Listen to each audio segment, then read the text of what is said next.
My name is Steve Wood. Where were you born and raised? I was born in Congo, Zaire, which is Central Africa. I left there when I was 8 years old. I moved to Belgium after that, and then to England, where my father is from. I wanted to ask you, because of some of the things you said earlier, with the way you grew up in England, how would you say law enforcement was with you? And how would you say law enforcement is in the States? And how do you compare and contrast the two? I'm so glad you asked me. Completely different. Yeah? Like oil and water. We get along with our cops. Really? They don't have guns, right? So no guns in England? No guns in England. So we have a special division of cops that have guns, right? But everyday cops do not have guns. Here's the other thing though, because we don't have guns, it's knife crime. Ah, okay. So let's not get it wrong. A lot of people die and get stabbed, right? So it's hand-to-hand combat stuff. And so, listen, those special units with the guns are usually called in to kind of gang warfare stuff just in case, you know, and there's gun crime that happens in London, but it's very, very kind of way up in the, you know, in the kind of, let's call it upper echelons of the gang world. Whereas in America, wow. Anybody. I mean, one of the most painful things to live here and watch is you know, is what's been going on in America with the police and the African American community, and then obviously you know, I just want to take this opportunity right now, you know, to explain to people that might not know that there are a lot of other families in America that have been abused by cops. Yeah. You know, the big thing here is that, remember what I said about fear, right? So now your cops and the history of your cops, where it was based on fear.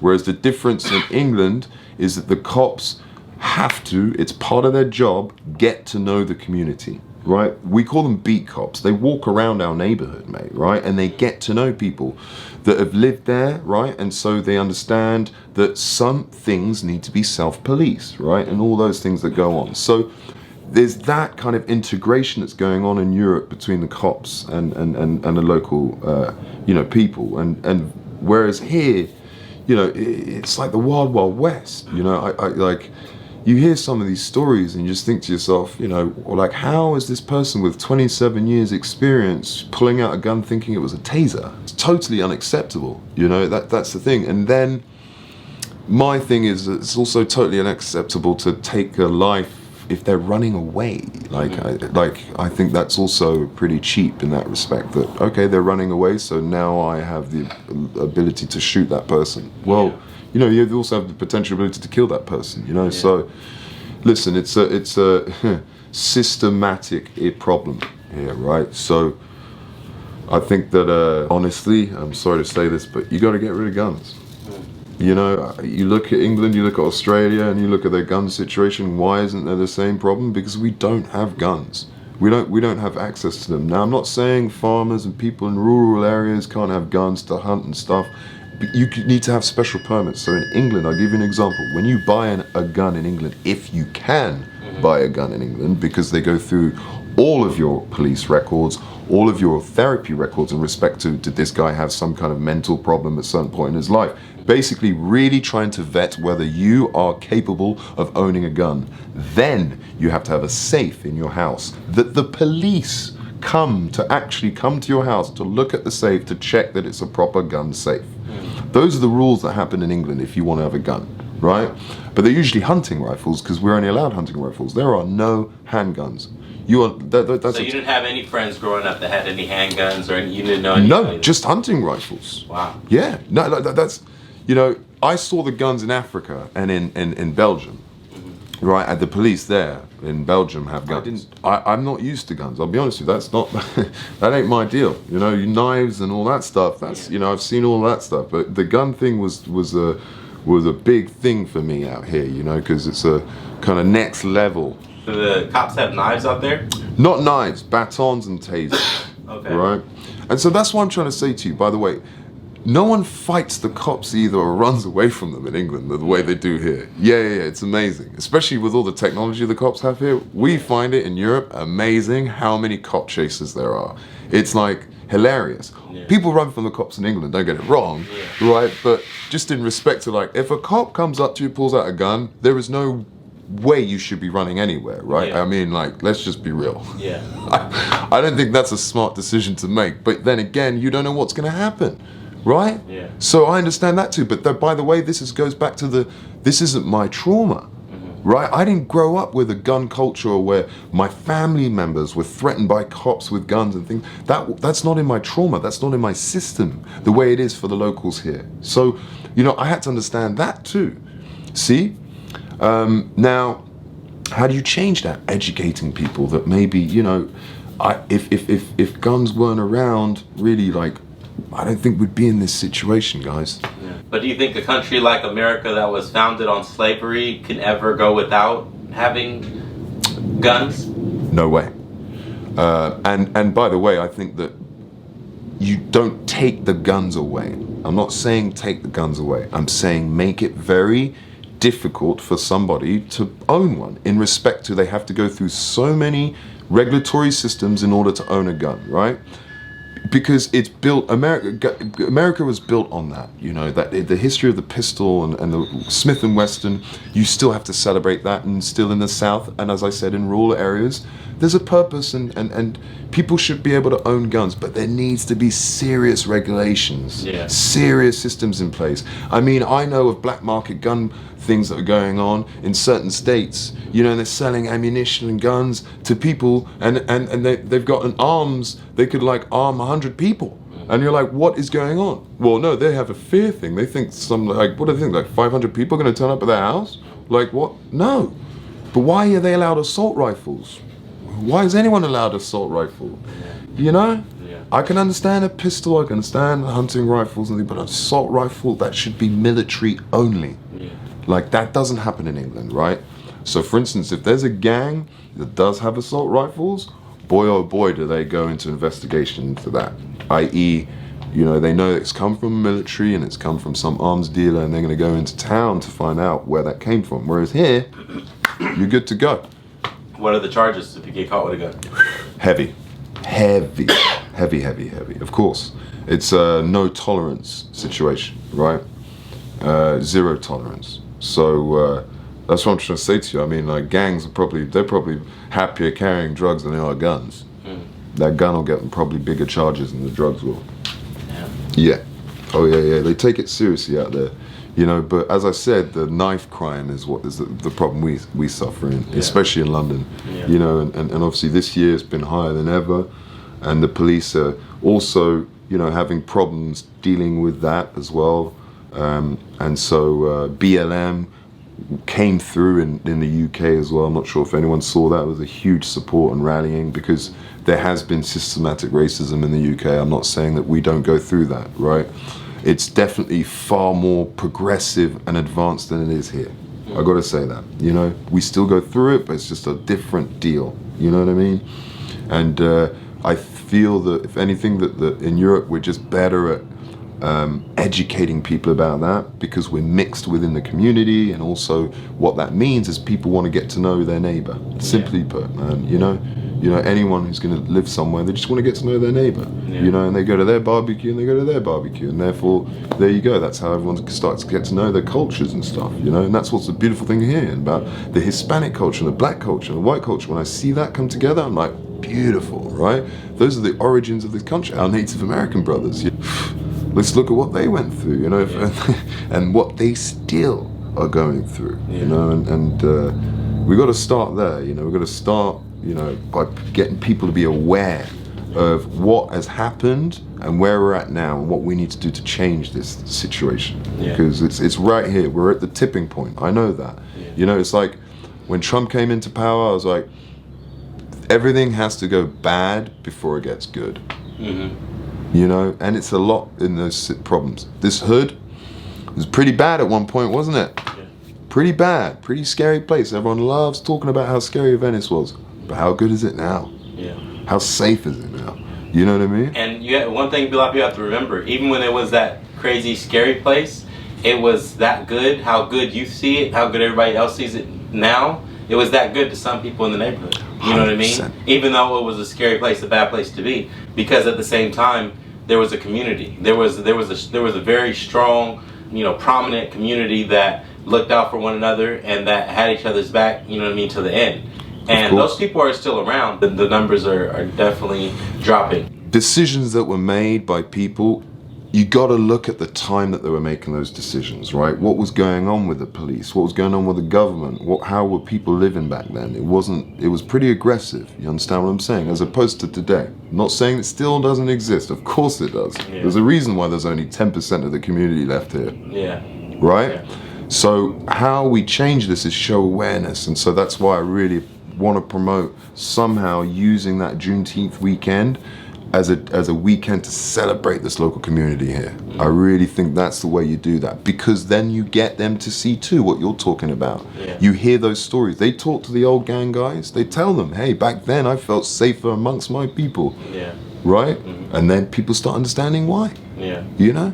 They're not going to be like, oh, this place is so crazy, it was so dangerous and da-da-da. Well, yeah, no, it's so safe for the people that lived here too. Yeah. So that's a great perspective to put onto them, right? That it was created into a safe place for the local community, because they couldn't go out there. It was more dangerous out there than it was for them in here. The way you look at the police where you're from, just having batons or whatever, do you think it's a lot more of a friendly vibe that they have with the people, like with the local community and stuff? Big time, dude. Yeah, And how often do cops kill people in England? I'd say we're on, like, you could count them on your hand. Damn. I think, correct me if I'm wrong, maybe 3 or 4 people died in the hands of the police. I'm not saying that was all good, but I'm just saying that the numbers, if you look at the numbers, it's way different. But also, we don't have the tool, right? Yeah. Which is the gun. And also what we began with is, the police make it such an important part of their job to get to know the community, right? They're not going to see a gang of like, 6 to 10 kids sitting on a park bench and walk past them and give them a glare. They're going to walk up to them and say, hey guys, what's going on? How you guys doing? And those guys are going to talk right back at them. And they're going to catch up on some football stuff or whatever it is. And then that's all good. Don't tell me things go pop off. But the beautiful thing is when it does, that policeman knows those guys, right? So they act different. They act different. They don't want them to be hurt. They just want these kids to have a safe place to grow up, right? Everyone gets into bad stuff. You're never going to avoid that, right? But it's how you handle that, right? And so the police do a great job in that respect. And I'll give you an example. Notting Hill Carnival, I got videos, you'll see videos of the police dancing, smoking weed with the crew. I mean, like, literally, yeah, it's amazing. Yeah, because there's a heavy police presence, right? But boy, oh boy, does that police, they get involved. Yeah. They're smiling, dancing around, and with that, gives that comfortable feeling of like, we're good. So hopefully at some point, let's see if this police force is smart enough to get to know the community, because I will share something with you. I'm shooting a documentary in Nickerson Gardens in Watts right now. And we were shooting at the trailer, and a local policeman drove up to us, pulled up and said, hey, what are you guys doing? We explained to him we were shooting and who we were shooting, which was a resident of that community that had been living there for 55 years. And his parents moved from Arkansas there in the 1930s, right? Like early. And I find it incredible that the cop did not know the guy's name. The cop did not know one of the oldest residents in that community's name. That was absurd. Are you joking? You police this community and you don't know the oldest resident's name? Don't know, don't care. Don't know, don't care. And at that point I realized, whoa, okay, this is huge, because that's the front lines over there, right? So if they're not making an effort, we're in trouble here. So have you ever felt unsafe or in danger with American cops since you've been in LA and Venice? I mean, yeah, it's hard not to, right? And I'm trying not to instill fear into it and more respect, right? But, being the color that I am, and I'm half black, right? But being the color that I am, there's an immediate reaction, correct? That's going to happen, right? And I don't know what that reaction is going to be. All I know is that I've got to come with respect. You understand what I'm saying? So I'm not going to shout back, run away, scream, or do whatever they've got to say. You know what I mean? But it does irritate me that comes with fear. You know what I mean? That I have to fear them. Is it just because of the gun or because of the bad reputation? No, it's the reputation. Okay. You can't ignore what's going on. Yeah. You know, I can't just like be blind to what's happening in this country and think that it's not going to happen to me. You know what I mean? And I do a lot of driving around this country. Yeah. You know, I do a lot of road tripping, and so, you know, I've been in certain states where they give me an eye. You know, and especially if it's at night. Yeah. You know what I mean? Then you're in a whole nother kind of category of like, what's this guy doing kind of situation. You know. You know, and I'm a fortunate guy. I drive nice cars, so the you know the 2 and 2 sometimes equals the wrong thing for them, right? Yeah. So, and I understand that, you know. But the thing is, you got to understand it to not let it affect you as well, right? You know, because I'm not gonna be that guy. I'm not gonna be like they're just bad. I'm like, no, they're just confused, right? They haven't got a clue, really. If that's the way they're operating, they just have not got a clue, and they got a long way to go, which is great. Yeah. You know, but. We gotta. Great if it gets better. Yes. Yeah. I mean, there's a long way to go. You know, I think that respect, reform. There's a lot of things that need to happen for this thing to change. You know what I mean? And hopefully, in my generation, I pray. You know what I mean? Because we need to stop seeing this. You know, it's crazy. It's crazy what's happening here. You know, and people from around the world see that too, by the way, right? No, everyone is aware of what's happening here. So you got to remember that there is a black community, international black community, that really pays attention to struggles like the ones that are happening here, right? So, and that's part of really like bringing that awareness to the rest of the black community in the world, right? Because they will come here and support what's happening here, you know? As well as the Hispanic, as well as the Asian. You see what I'm saying? Yeah.